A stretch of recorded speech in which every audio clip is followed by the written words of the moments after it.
But oh, how little did they know that in verse 10, God is really speaking of another kingdom that they were out of touch with, a spiritual kingdom.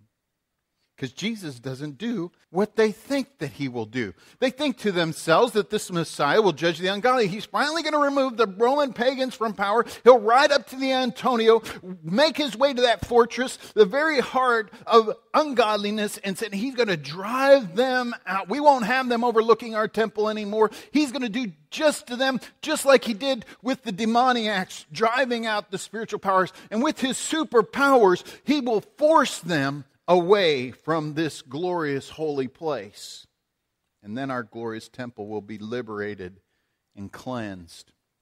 Hey friends, don't miss this, because the unthinkable happens. Jesus doesn't go to the Roman fortress. He goes to the temple instead. In fact, he enters the temple area and he drives out the money changers of all things. Why in the world would he do this? The money changers were there so that people who came from foreign lands who weren't able to bring their offering, their live offering, all that distance, could stop in and they could buy an offering to make at the temple.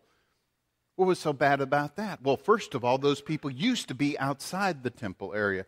But beyond that, those money changers inside the temple represented a corrupt authority in power in the temple. Caiaphas was in charge, and Caiaphas had sold his soul. He had sold his heart out to the Romans, and he was extorting the people. He was charging way too much and making a profit off of it. And so were all the other priests, the religious leaders who were in control. There was a great deal of corruption in that temple at that time. I want you to see an important principle here. Why would God start on the outside, the skin of the problems, when the core is rotten?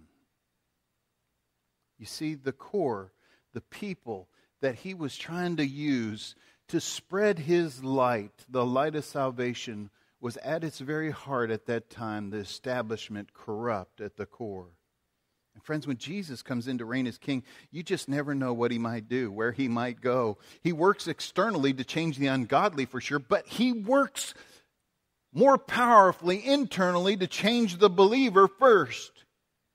He might challenge the things that are most dear to us, the things that are keeping us and others away from God. He is king to be sure, but he may not be the king that you think.